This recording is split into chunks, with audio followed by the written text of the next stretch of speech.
Hello and welcome back to the Simplifiers podcast, where we take topics in work and life and simplify them. And friends, I want to talk about the inner work stuff. I have been on a kick, let's be real, this whole season, talking about our subconscious, learning about our mindset and all the things. And I'm going again. I'm going to ask and learn and help us simplify, this time, how to harness our inner power. Well, wait a second, what does inner power even mean?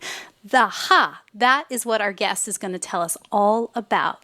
And her name is Wendy C. Williams. Not that other Wendy, but this one in particular. She's a trained counselor, international speaker, entrepreneur, spiritual teacher, and a course creator who has lived and worked overseas in her technology career. She's held roles like a director of professional services at tech startups all around the world. Now, as a leadership coach, Wendy provides career guidance, small business consulting, and leadership training, really helping leaders to tap into their source of personal power and to lead in a holistic way that includes their individual masculine, feminine, and divine attributes, no matter their gender preference. Now, I'd like to welcome to the Simplifiers podcast, Wendy C. Williams. Hey, Wendy. Hey, thank you. That was a lovely introduction. I'm so pleased that you're here. And if memory serves me correct, Maria Davis had referred you to me. And I think you and I actually swim in the same pond because we were part of a group for Marie Forleo's B School, which has now evolved into a new thing. Now, what Maria told me about you was that you are the woman who knows all things about inner power. So, why don't we start there first? Define inner power. And what are some misconceptions around this? Yeah, a lot of people are very confused about what inner personal power is because of the models of power that we see in the world and that we've seen really in recorded history. Power has been defined from a masculine perspective. And from my psychological point of view, from a wounded masculine perspective, instead of an empowered masculine perspective. Yeah. That's been the predominant model of power, which translates to, if you're not empowered, control, right, and dominance and force out of fear. And that is epidemic in corporate America, in nations, in the home. It's taught. And you see it all over entertainment, this really toxic, not too friendly, not too fun version of power. And so because it's so prevalent, people believe that's what power is. But in reality, there's lots of different ways to be powerful. And for me personally, I'm on a mission, my soul mission, to teach people how to be holistic and incorporate feminine attributes and masculine attributes with a really strong foundation underlying them that I call spiritual, but really to me it's reaching to the core of who every human is, right? And like our capacities. Your human spirit is what you're referring to there, isn't it? Exactly. Yeah. And I feel like we're really at a very fascinating crossroads in our history and in our time that, I'm 43 at the time of this recording. I don't think I've ever lived through anything quite like what we've lived through in the last year and a half, ever, and not just talking about the pandemic, but I feel like things are starting to come to a head and people are waking up to the powers that be in their government or in their cities or otherwise that are just needing a shakeup, right? Absolutely. I think the 1940s and 50s were the age of having character and being a person of moral standing and standards. And that has been whittled away over the decades to where we are now, where misinformation is so prevalent, people really don't know where to go to hear the actual truth. Yeah, we're So getting our information from, Insta stories on Instagram or TikTok and otherwise, like these bite-sized junk food of noise, right? yeah, absolutely. And yeah, it's just a place where you don't know where to turn to get the truth Yeah. Yeah. and really who to trust. And that's an erosion of character. It's no Mm, longer the standard. And character is based on virtues. What kind of virtues do you want to embody? What kind of person do you want to be? right. And so we know what a powerful person feels like. The powerful person is the person that walks into the room, doesn't say anything, and everyone's head turns. Mm, mm-hmm. It's the person that walks into the room, again, doesn't say anything, and you sit up a little straight. Mm, yeah. You straighten your posture. Why do we react that way? One of the reasons is a person that's really powerful has all of their energy, meaning their attention and their thoughts, and their understanding of what's around them, centered inside of their own body. Mm, So that you can tell it's a person who's comfortable in their body and they know who they are. And you don't have to question ever where you stand with a personally powerful person, mm. because they're not preoccupied with what everyone else is doing. They have done the inner work to master who they are and how they treat other people. And that's Mm. where they come from. And you could feel it physically. Yeah, and I equate that type of a quote unquote powerful person as somebody who has inner radiance. Like their light shines very bright. And I think going back to what you said at the beginning, it's there's such a huge spectrum of power and powerful people in your realm, whether it is role models in your industry or people that you look up to, or clergy people, pastors, ministers, otherwise. And I think back to your point, power is not about domination and control, which has been for quite some time now, generations, really, right? Mm-hmm, mm-hmm. Yeah. Really, since the dawn of humanity, honestly. We've had pockets of balanced power, but Mm, they're those pockets of balanced power are not what is taught yeah. or talked about commonly. And so when I talk about a holistic way of being personally powerful, um, one of the things that I think needs to be corrected today is to move away from demonizing all things feminine. Mm, Um, Currently, for men and women in our Western culture and the culture in the United States, you're criticized if you cry too much or if you're too sensitive, yeah. if you care too much. All of those attributes that can be attributed to the feminine style of living and moving through the world. Right. And what we're seeing is a rise of people leading from a completely different paradigm that matches the feminine and the masculine together. There, Mm, there is not one that's bad. The right. masculine way is not bad. The feminine way is not bad. The highly effective person blends the two. So you have people like Simon Sinek and I think he's the former CEO and co-founder of LinkedIn, who are bringing in conscious capitalism Right. and bringing in more feminine approaches to being the most effective and powerful leader that you possibly can be. And the attributes that are being brought in to these thought leaders that they're teaching people are feminine attributes. Mm, Treat people with kindness.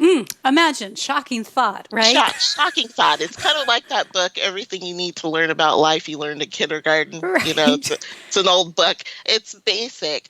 But when you come from a wounded masculine perspective of the need to Right. control or dominate or force people to do what you want through fear, being kind is revolutionary. Mm. And I love Jacinda Ardern, who is the Prime Minister of New Zealand, is what I think is a really current, wonderful example of a leader blending the masculine and the feminine. Right. She's nursing her baby while she's presiding over her cabinet. Right. And Right.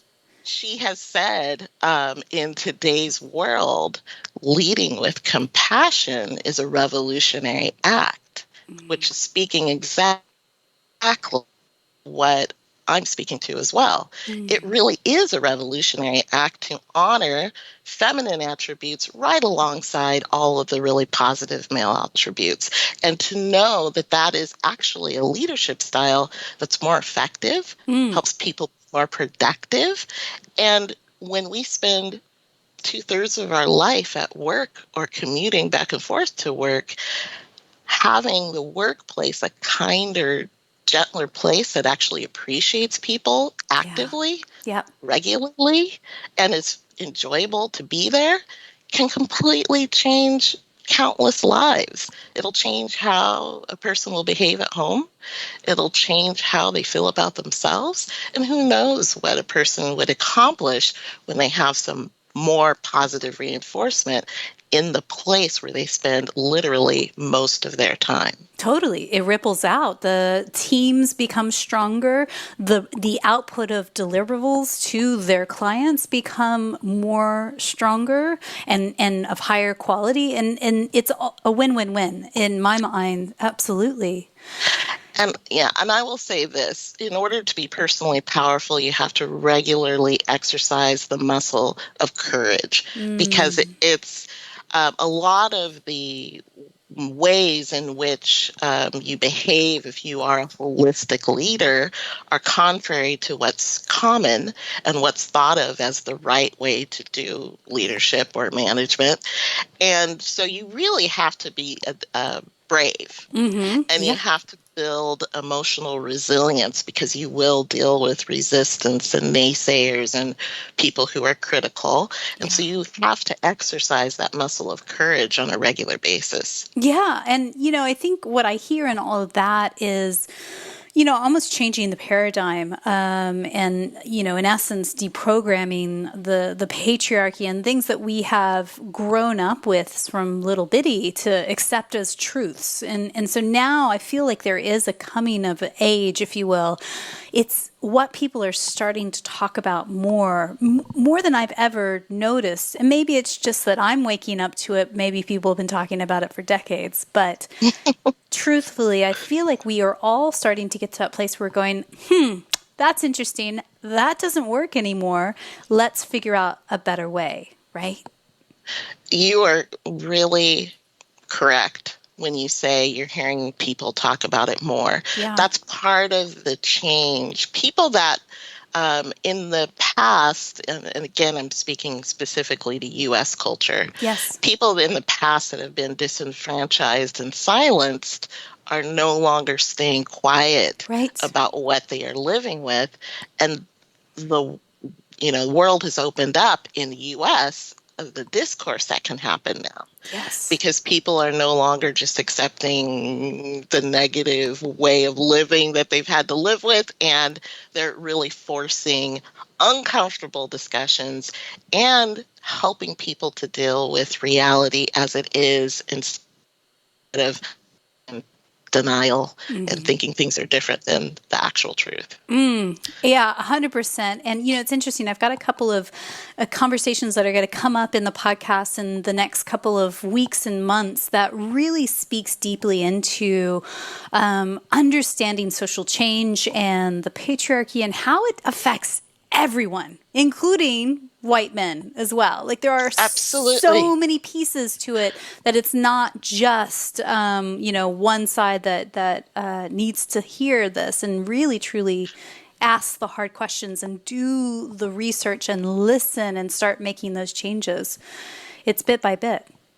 Absolutely. I actually feel really bad for men, Mm. because we have socialized them to put them in an emotional box. They have like 3 acceptable gears: angry, neutral, and sad for a little bit of time, or happy for a little bit of time, and that's it. And we wonder why we're seeing behaviors that we don't like. Well, when a person cannot be fully human and accepted as being fully human, what do you expect? Yeah. So it's almost like the best way I can equate it is like if culture and our world as we know it now is a giant etch-a-sketch, it's just a matter of kind of shaking it up a bit to draw something new and to see it with new eyes. And that's something you and I talked about offline is just the process of acquiring energy eyes. Tell me more about what that means in particular. Perfect segue. I was literally just thinking, oh, I want to bring this up. In my own entrepreneurial journey, first of all, entrepreneurship has been the most powerful pressure cooker for personal growth I have ever experienced. And I'm a person that studied personal growth literally her entire life, and I'm in my 50s. And entrepreneurship, my gosh, you yourself, you show up at the table and boy, there's all kinds of stuff that pops out of the unconscious to deal with in taking your space in the world, moving through the process of developing the courage to be visible and knowing what it is that you choose to offer to people. It's a lot. I mean, there's, oh my gosh, it's just, and it's nonstop. It's a constant process. And so for me, because I'm a spiritual teacher, when I was confronted with some literally debilitating fear, like 2019 was the worst year of my life. Everything fell apart. I lost my fiance. I lost my nomadic lifestyle. I lost most of my earthly possessions. I was struggling with getting clarity on what I wanted to do in this next iteration of my business, because I'd had a spiritual business in the past, and I knew it needed to evolve and become bigger and something different. And I thought, oh, I don't know. And I struggled and I was confused, and then I was hurt, and then I was devastated, and it was crippling. It was really bad. So I had to pull all of my tools out of my toolbox to deal with this literally traumatizing level fear. And I started, what helped me through and what got me to a place where I felt powerful again was tapping into the core of who I know that I am. And as a spiritual teacher, my perspective is that we are, as humans, spiritual beings having a physical experience. We're like Invasion of the Body Snatchers. We're a creature that is symbiotic with a human animal.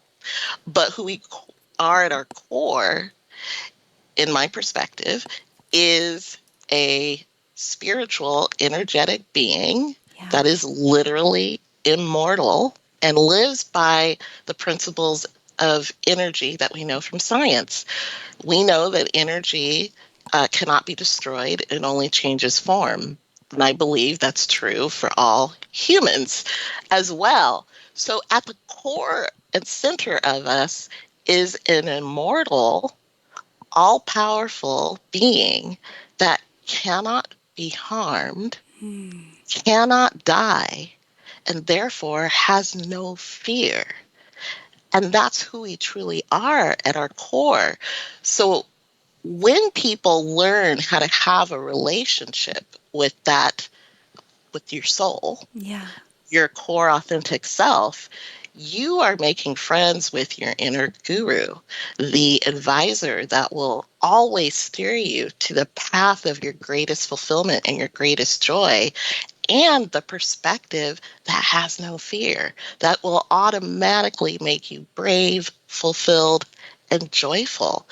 And it takes developing some spiritual skills in order to have that relationship. But there is a trick I can teach you right now that people can use to get yes, no questions from that authentic core. Do you want me to share that with you? Definitely. Okay. I love doing this with people, so I'm hoping people listen, use it, and see your life transformed. So this is the deal. Your soul really wants the best for you and wants you to be happy and living your highest potential. And so one way to tap into your soul's guidance, your inner guru, is to remember, and I'd like for you to do this, Mary, while we're Yes. doing this. And if you want to, close your eyes. If you don't want to, it's okay. But remember a time where you felt really, really happy. Like everything was just working just the way it was supposed to. It was this amazing experience. Your heart was full. You had a smile on your face. You just felt so good. Do you remember a time like that? Yeah, very clearly. Yeah. Very clearly. Okay, so where are you feeling these joy feelings in your body? I feel it in my voice, my throat area. I feel it in my heart space, certainly. And for me, this may sound strange, but where I feel it is in kind of my shoulder blades. It feels like my shoulder blades are up and back rather than contracted and in. Oh, that's beautiful. There's so much. Is there a temperature In my body or in that moment? in your body? Warm, for sure.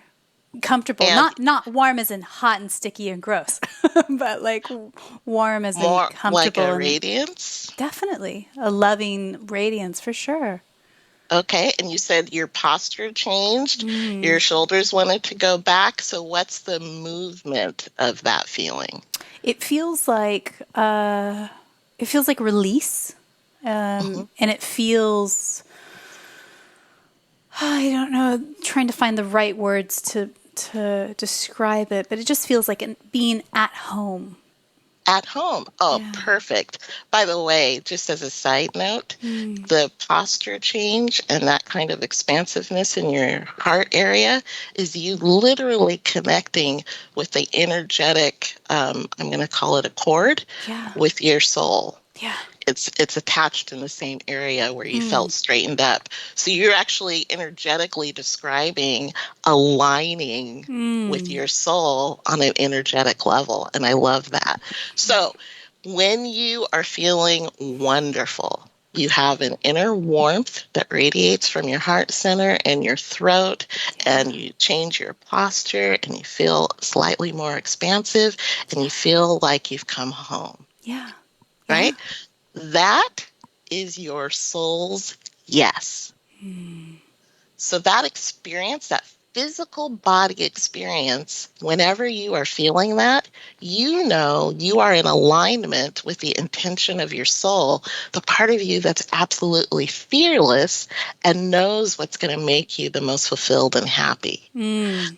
So you can now ask yourself yes or no questions. Forget your mind. Just tune into your body. Do you get a strong soul yes? Or do you feel something else that maybe is constricted or tight or cool or the opposite of that soul yes? So I want you to right now, do you have a question about something in your life? I have been contemplating taking a bit of extended time off to, slow down and truly listen to my body and, do some exploration, if you will. So I guess that's a question in my mind of like, should I do it? Should I do it now? Should I do it later?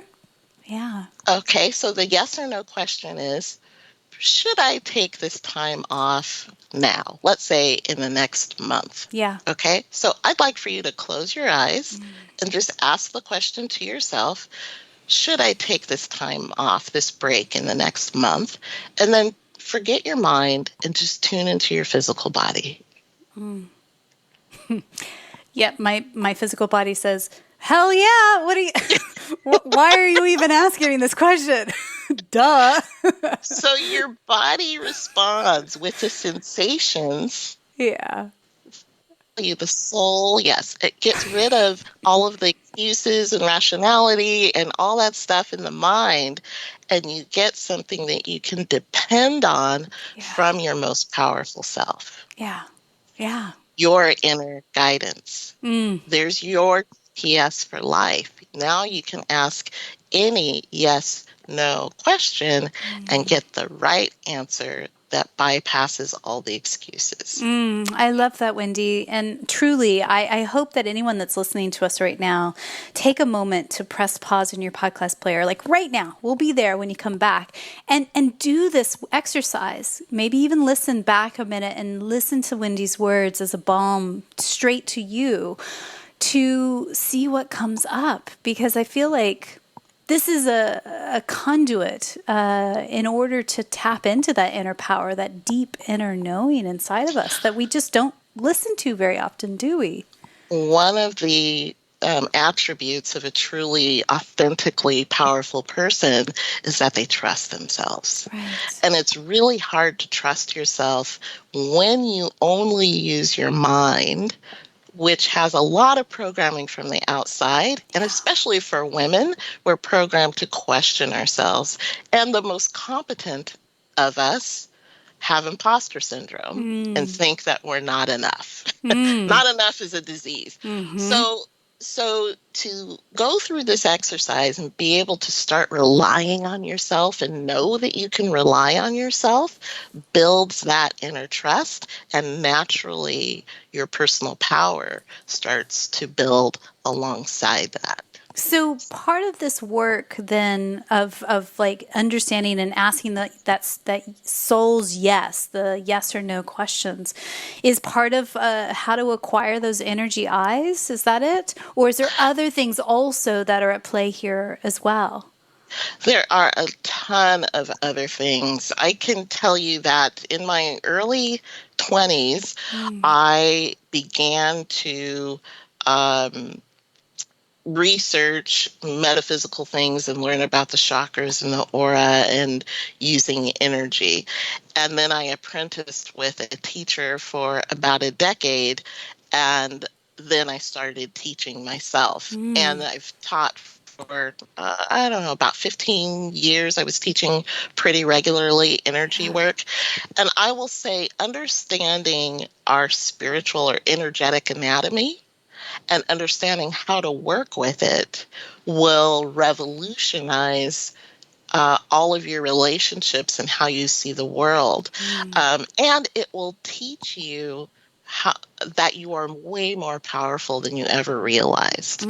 So an example you and I talked about when we were preparing for this interview was when I learned how to set an intention in my energy. And I experimented with it sitting in an office building at work because I was taking classes. And I thought, well, let me just see how this technique works. And I did it. And I instantly got a reaction from people directly speaking to the intention that I had set in my own energy. And then students that I've taught since then have had very similar experiences. When you start working with your own energy, you can have an impact. Again, it's this power that radiates out of you that doesn't require explanation or defense or talking, really. And you can change the experiences that happen in the real world with people by managing your own energy.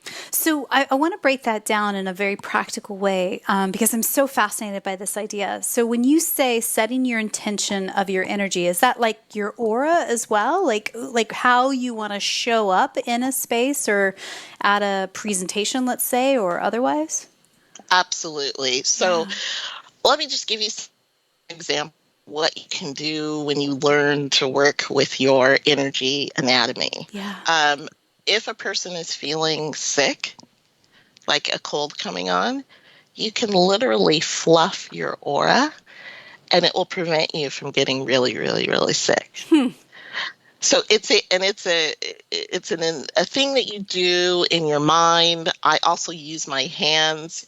I teach people how to become sensitive physically to the energy world around them, because you can use your hands then to work with energy.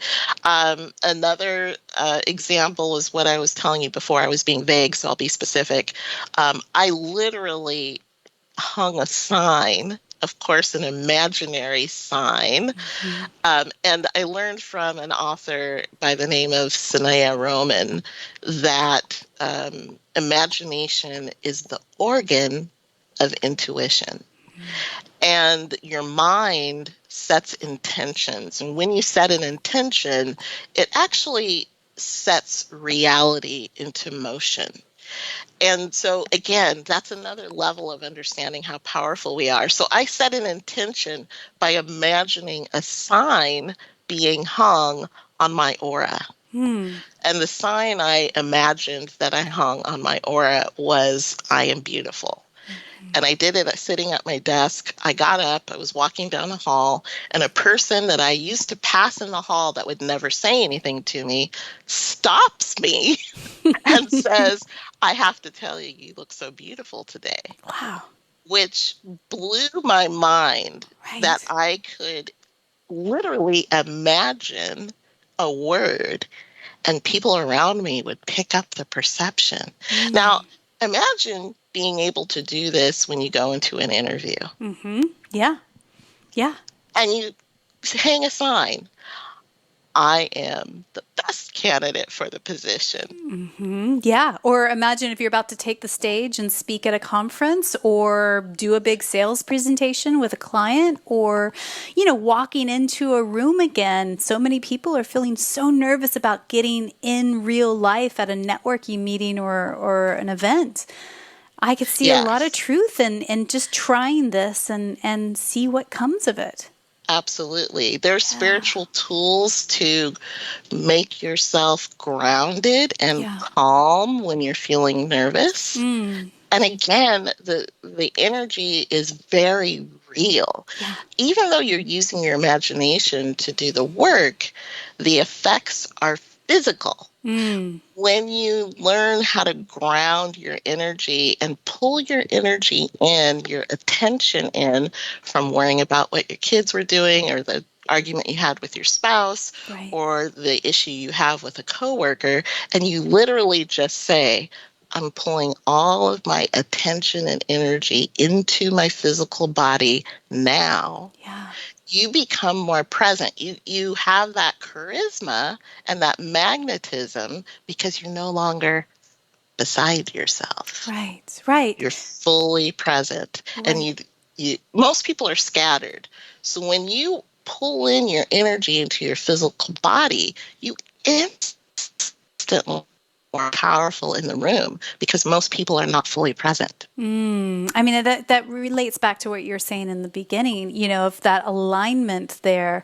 And I can see my logical brain is trying to break it down and make sense of it. So I apologize for this, but I could see how my logical brain goes, okay, if you have an intention to your aura and your energies, and you put that imaginary sign out and you say, I am confident, I am calm, I am radiant, let's say, and that is also a signal to your brain to go, this is an identity thing that I believe is true. So when I step into that truth, my shoulders do roll back. My posture is a different way. I'm making eye contact with courage rather than, shrinking or avoiding or otherwise, right? Absolutely. Literally can hang signs that face outward or hang a sign that faces inward for the Yeah. same influential effect. Right. So fascinating Yeah, to me. Yeah. So, I really encourage you, if you guys are listening, try that. Try it now. Like, why not? See what happens for the next couple of hours if you move through the world in a different energetic way, just with that simple little trick there. And I imagine also in relation to that, it's when you are in deep alignment with your inner power and your inner knowing, intuition, whatever you want to call it, your soul. It resonates much more easily with repetition, right? When you do it over and over and over again, the first couple of times might be super awkward and clunky and go like, I don't know if I really believe this, but you just do it. And then you go, oh, actually it's sending a cue back to your soul as well that like, you're listening, you're trusting yeah, me, all the things, right? Absolutely. I'm a right and left brained person. And Yeah. for me, the proof is in the pudding. If Mm-hmm. I try something, I want to see a result. Mm-hmm. Yeah. I don't want to just be in fantasy land. I want to actually see that something works. Mm. And this stuff actually works. Mm. People have real, tangible results doing this work. Another example I shared with you is a student I had that set the intention of having peace whenever she was in the office and more quiet because the sales guys were really loud. And Mm. every time she set that intention, none of the sales guys came into the office. Hmm. So it was more peaceful. Yeah. I mean, so the impact is real world and very practical. Mm. I love It's it. not just mystical, although it is mystical what you're doing. But again, the spiritual falls into the realm of the feminine. And throughout human history, feminine powers have been demonized, which Right. is burned and all this kind of stuff. Well, guess what, ladies? We're naturally in tuned to this mystical, magical way of being, and it Right. is part of your heritage of power of being a woman. Yeah. So don't be ashamed of our intuition and everything that we can do with it. Use it to harness your birthright, your spiritual power. Right. And I think, as a woman myself, I know that I can walk into a room and read the energy fairly quickly, and notice that in other people. And I don't know if that's just because I'm a female or have empathic tendencies. But I think that there is such an asset to be able to read other people's energies and see where they're at, and be a mirror at times when needed. Absolutely. It can also be detrimental Yeah. if you're not feeling particularly powerful or if you Yeah. feel overwhelmed by perceiving so much of what other Mm. people are feeling. So, this wrapping it in with the practice of becoming as powerful personally as you can, Yeah. building emotional resilience, having appropriate boundaries, Right. understanding boundaries require consequences. Oh, scary Mm. stuff. Building the muscle of courage, Yeah. knowing who you are, knowing what you are willing to stand for. Yeah, that's all, everything. And knowing who you are not, I think, as well. Because I think a tendency for a lot of us is to become codependent or a fixer or a people pleaser or, oh, their energy is not so great, so let me fix them or fix the situation. And I don't think that's what the world needs anymore. We're at a paradigm shift. Absolutely not. One of my favorite phrases that I learned in my training was Mm. holding people able. Mm. Mm-hmm. Have moving through the world with an attitude of, yes, you are capable. I don't need to fix anything. If a person comes to you for advice, that's one thing, but no, we don't have to fix people. They're Right. capable of living life exactly as they choose. Mm. So I want to shift gears here because I think this is the perfect place to talk about it is ego versus our soul. Like what is the difference between the two and how do we communicate between the two as well? Like having a certain level of ego is healthy, right? You hear the question Absolutely. in my voice. It's right. It's okay, right? Yeah, I think, in the past, the ego has been again demonized as Yeah. being something bad. But the truth is, you cannot be a powerful person unless you have a healthy ego. Right. From my understanding, I consider, and this is a bit out there, but I'm going to tell you anyway, Go for it. I consider, first of all, science has validated that we have multiple levels of consciousness. Mm-hmm. Multiple levels of consciousness. They're documented, they're measured. It's a scientific fact. And one level of our consciousness, I believe, is the consciousness that our human animal body has. So your heart beats on its own. The heart communicates with the stomach. It's not just the brain. There's actually a non-local mind that's bigger than the brain. But all of your bodily functions happen without conscious thought. Yeah. That means there's a level of consciousness that is running the system, your biological system. That level of consciousness is the source of our fears because it's the only part of us that can be harmed and die. It has to be fearful to survive. Yeah. It's a necessity. And we are this very powerful, immortal being that has merged symbiotically with this animal body. Yeah. We even talk about our bodies as if it's a thing we possess. We say our body. We don't say, I'm body. We say, my body. It's a Yeah. thing you possess. Right. Even in our language, we understand the difference. So when you understand that your body has its own level of consciousness and that the ego comes from that level of consciousness, you understand why the ego behaves the way it does. Of course, your physical body is attuned to scarcity and not having things. Of course, it's worried about the safety it has in relation to other animal beings and the hierarchy and whether it can survive. It makes obvious sense. And you can use your conscious awareness, your waking awareness, to begin to have a relationship with that aspect of yourself. I treat the consciousness of my body as a toddler that I love. So when I have a major fear that's getting in my way of doing something that I want, I literally start dialoguing with the fear. I first give it permission to come up to the surface of my mental awareness. It no longer has to hide in my subconscious or my body somewhere where it's causing physical damage. We do store our emotions that we haven't been able to process in our physical body. Yes. And it has a very detrimental effect if we don't get it out. Yeah. So knowing that you have a soul and that the soul's consciousness lacks any and all fear, you can start loving all aspects of yourself and learning to actually love your fear, which sounds really radical and weird to people. But if you treat your fear as a toddler that you love and start telling it's okay that you're here, it's safe for you to come to my awareness. You can tell me what's going on. It's okay for you to come up to the light of day. I'm not resisting you anymore. I'm not denying you anymore. I'm embracing you and I love you.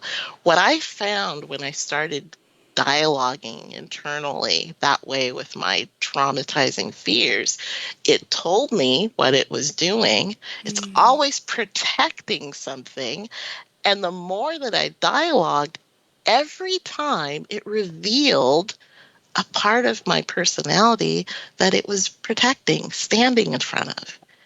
And then I saw this incredible, usually a childlike aspect that the fear is protecting. And then it would reveal it when it realized it no longer had to hide it to be safe. And then I became more whole because I had access to more of my authentic self, the part of me that I hid away before all of the world's programming layered on top of it. Yeah. You know, So it's a more pure version of me. it gives me chills when hearing you speak about this, because I feel like my deep inner child or fear is like sitting up, and her ears have just perked up and goes, wait, Mary, listen to what Wendy's saying right here. That's me. That's it. Right? Like I hear her saying that in my heart and I go, oh, you know what? You're right. You're absolutely right. When we try to bottle our fears or shut them down or push them down or go, no, no, no, I'm just going to be, I'm powering through, I'm hustling and grinding and all the nonsense that we all have been fed for so many years. You're absolutely right. When I do acknowledge my fear, when I do talk to her in a loving, kind, motherly way, not in a patronizing, pat him on the head kind of way, but in a true mothering and loving way, it changes the dynamic, doesn't it? Changes everything. It changes everything. You feel release, you feel lighter, you have access to more joy, and you become, in the words of Brene Brown, a more wholehearted person. Right. Which is a person that is juicy to be around, right? You actually become more intriguing and more attractive to people the more authentic you are. And that is the surest path to greater authenticity, is to allow your fears to come up and naturally dissipate because you're no longer hiding and fighting them. And that makes me think of a conversation that I had just last week with Serena Hicks. She was speaking about how to make big, happy money. And she's also a visibility coach. She helps people really step up and into their true power and own being visible. And I think I can only speak to my own story. The moments where I felt not so confident, not so great, I kind of shrink down and sort of went behind the scenes, and you contract. I dare say in certain times of your life, if you're going through something hard or otherwise, you can't always be on. You can't always be visible 24/7. Sometimes you got to do the inner work and just do it behind closed doors. But equally, I think there is an ebb and flow to this, right? That visibility, that expansion work is what your true heart desires, your true soul desires ultimately, right? Absolutely. We as human beings love growing and expanding. If we are creators. Yeah. And if you have allowed yourself to hold on to fears, it shuts down your ability to grow. That actually creates a lot of inner suffering and tension in your life, and life becomes muted. But not only does life become muted, people don't get to know who you are. So then you deprive yourself of really powerful connections. And who doesn't want powerful connections with people? So the more authentic you can be, the greater your connection with others, and people get to connect with you on a real level, not a surface fake social mask level. Yeah. And you're right. It's cyclical. Like you're not always on. You have ebbs and flows. When you learn to truly love yourself, you respect when you need to take a step back and do some self-care or hibernate or take some naps or, take some space to emote by yourself, just to really cry it out, do the ugly cry with the snot and everything rolling, and the camera is not on. We all need to do it, and that's fine. That's the cycle of life. There's always ebbs and flows. But when you truly love yourself and you respect yourself and you know yourself in a deeper way than you ever have before, you can honor what you need at any given time. So powerful, so strong. And I really feel it, not only in my heart center, but in my deep inner knowing, my deep inner power just goes, yes, what she's saying is yes. So if you're curious about what Wendy is doing out in the world and through her work and coaching, meditations, and more, I highly recommend checking out her website, wendywilliams.me. And all the links are in the show notes over at thesimplifierspodcast.com, so you can find her out in the world, her social media channels, and all of that.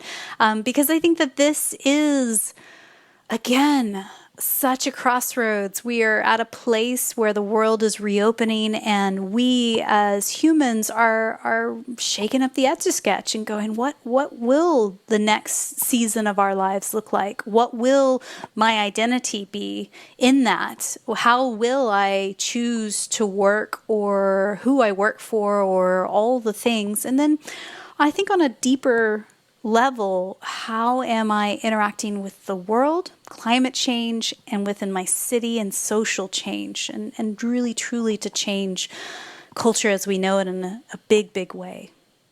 Yeah. Yes. Yes to all of that. Yes. A hard yes. So, Wendy, I have a few questions I like to ask everybody just as we wrap up here. So, I want to ask you as well. First off, what is one book or blog that you're reading these days that's either inspiring you or poking holes and challenging your belief system right now?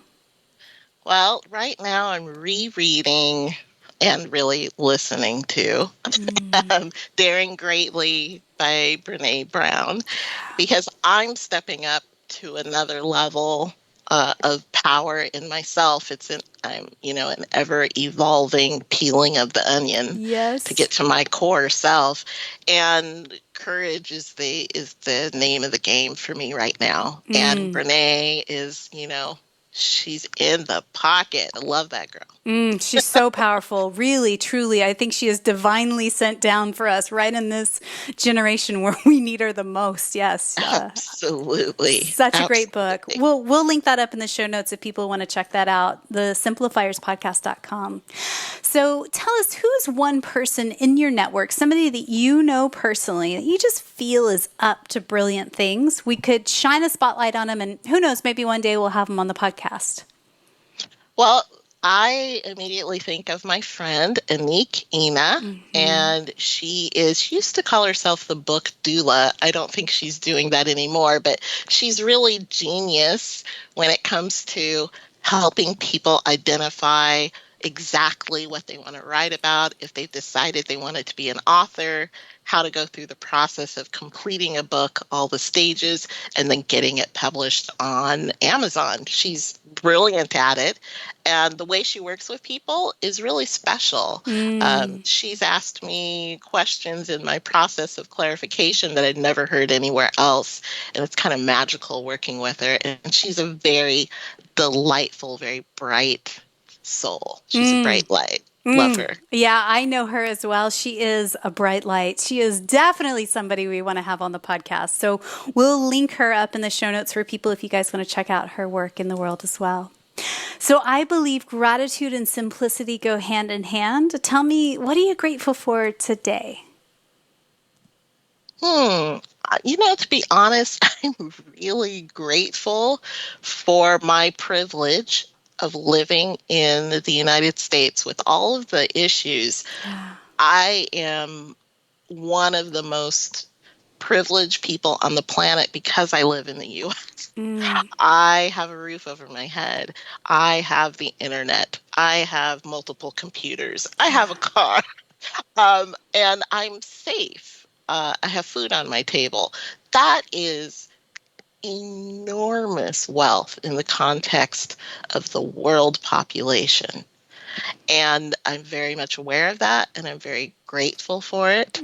And I appreciate every little bit of this excessively comfortable life that I have in the U.S. Yeah, isn't it amazing how we forget these things that are so base level to us, but are so critically important to, the Maslow's hierarchy of needs. Safety and security is at the base of the pyramid, and we just take it for granted so many times. Oh, yeah, we have running water and Wi-Fi. Exactly. And a never-ending supply of snacks, it seems like. So ultimately, we're doing all right, I think, aren't we? We're doing wonderfully, and so much better than most of the people living on the planet. Yeah, it's really good. If you have a refrigerator and a bed, you're doing better than 75% of the human population. It's insane. That's sobering. Yeah, it really is. So again, you can find Wendy online through our show notes at thesimplifierspodcast.com, link to her website, her social media, all of the things that she's doing out in the world, and get connected with her there. So Wendy, my final question for you is this. Someone somewhere is listening to you and I right now, and she's thinking, you know what? Maybe there is something to this. I have not felt very powerful in the last few months, nay, the last years or so. What's one thing you could whisper into her ear right now just to encourage her in this moment? I would say this: your existence, the fact that you're alive, the chance of that is more than 1 in 400 trillion. And therefore, every life is a miracle. It is a miracle that any human life that has ever existed happened at all. And because it's a miracle, your life has meaning, and you have meaning. And your value is because you are alive to do the thing that brings your heart its most joy. Your value is not the car you drive, the house you live in, the job you have, or your mate or whoever you married, or even whether you have kids. It has nothing to do with any of those things. Despite what you see on TV, it has nothing to do with any of those things. Your value is inherent because you are alive, and your value is never up for debate, even in your own head, and it is never to be questioned. Yeah. Yeah. Thank you so much, Wendy. It's such a pleasure. Ah, I loved it. This is a great conversation. It's fun.